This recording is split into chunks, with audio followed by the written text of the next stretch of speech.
Let's talk about the A56 versus the iPhone 14. If you're in that $400 price range, both these phones are, around that price point, maybe a little bit cheaper. But the A56 you can actually buy brand new. So that's why this phone has been very, popular on the channel. A lot of people like this. I wish Samsung would have kept that SD card support. But regardless, still a pretty good pick this year.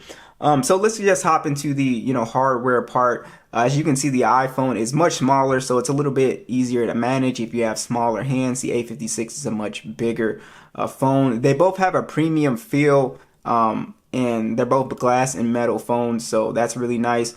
And also, one thing you'll notice is that the iPhone has IP68, so you have a much better water resistant rating since it's an older flagship versus the IP67 on the A56, which is not bad, but again, not as good. One thing you'll notice, you have a triple camera setup versus the dual camera setup. Unfortunately, though, both these phones lack a telephoto lens, so that even the third camera, it's a macro lens on the A56, which is not, for me, all that useful. But yeah, so hardware looks great. I really love the color options on these two phones as well too. The glossy finish does not really show fingerprints, which is nice. They both have, again, that glass and metal design, so they both look really nice to look at, and they feel really solid.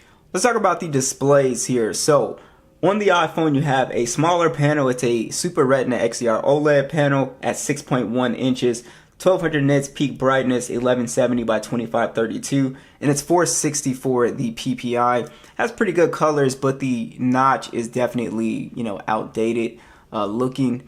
And the bezels are, they look okay. Both these phones kind of have, thicker bezels here, and has nice colors, and it's actually a pretty nicely high resolution display for this size. The A56 has a Super AMOLED 120 hertz 1900 nits display at 6.7 inches.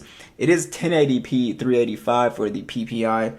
And the thing that I like about the A56 display is that it has 120 hertz. To me, it does make a difference in the overall experience. I think that's one of the main things that a lot of people will notice when if you've been using these base iPhones, and when they finally switch over to like the 120 hertz we're hearing on the iPhone 17, it'll be a big, thing. So even though the iPhone is pretty smooth at 60 hertz, so I don't have a huge issue with it, but the 120 hertz is a lot smoother, and I overall like the colors a lot more on the Super AMOLED panel. But the iPhone's panel is pretty good. I don't have an issue with it at all, and I just think the A56 panel is better. It's brighter.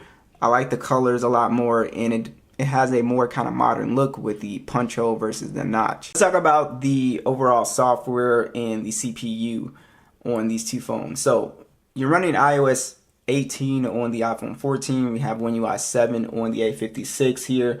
And you get a 6-year pledge pretty much from when it was released. And with the A56, you also get a 6-year pledge from when it was released, which is very nice.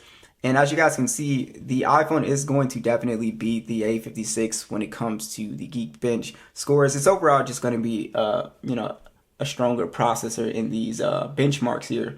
It has the Apple A15 chip, 128 gigs and 6 gigs of RAM on the base. The A56 has the Exynos 1580 processor, also 128 gigs and 6 gigs of RAM on this base model here. And I believe this is the base model here. Oh, no, it's not the base model. It's a 8 gigabyte of RAM version, sorry. But yeah, so the base is 6 gigs, but this is 8 gigs. And basically, I would say, guys, that the overall experience, again, the A56 feels a lot smoother because of the 120 hertz. So when you're looking at animations and scrolling, swiping and stuff like that, it just feels a lot smoother on the A56. But as you guys can see, let's launch that again. As you guys can see, the iPhone is pretty quick. I think in general, performance is not slow at all. Like the 14 is very, very smooth. So it's something that I really like. But as you guys can see, it's not like it's like gonna blow it out of the water. The A56 is really not laggy, so you can't really go wrong with both these phones when it comes to general performance. And I'll show you guys like the gaming, but yeah, it looks like the iPhone is going to be a little bit quicker here, but I don't think it's like super noticeable. So, but yeah, it is going to perform a lot better in these benchmarks. But yeah, guys, I think I would personally, if we're talking about general performance, the A56 to me is just, it feels smoother because of 120 hertz. So yeah, the iPhone might get in like a few seconds earlier, but I think the overall experience in that, as you guys see, the A56 wobbles quite a bit.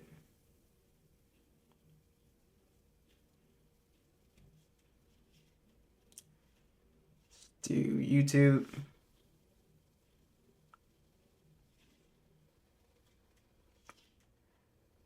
Instagram. Let's try,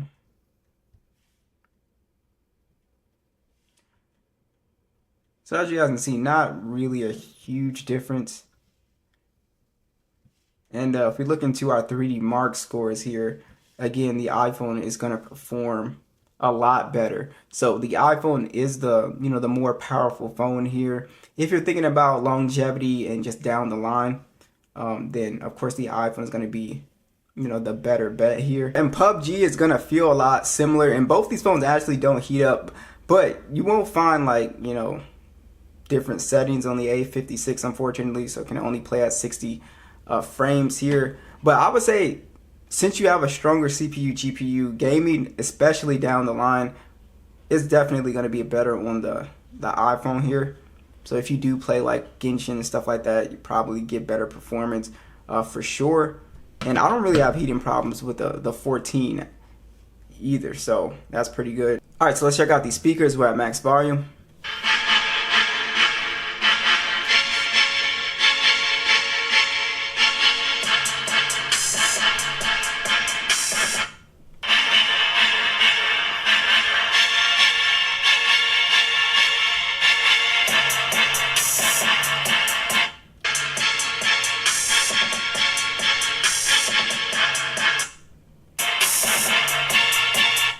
Yeah, I'm 100% going with the iPhone speaker. It sounds like it's a higher quality. The bass is a lot louder. Overall, I do like the general sound. Sounds a lot more cleaner as well. The A56 speakers are not bad by any means. There's definitely bass there, but it doesn't have like that clean sound. It sounds like a cheaper speaker in comparison. Yeah, so 100%, I would say the 14 has the better speaker here. Let's talk about the cameras. So you have a 12 megapixel standard on the iPhone and a 12 megapixel ultra wide. You do have 5x zoom, and then you also have a 12 megapixel selfie cam that shoots in a 4K 60, and the rear camera is also shooting 4K 60. The A56 has a 50 megapixel standard, 12 megapixel ultra wide, 5 megapixel macro, and this can go up to 10x zoom. You also can shoot in a 4K 30, and then you have a 12 megapixel selfie that shoots in 4K 30 as well.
Surprisingly, the battery life is pretty good on the iPhone 14.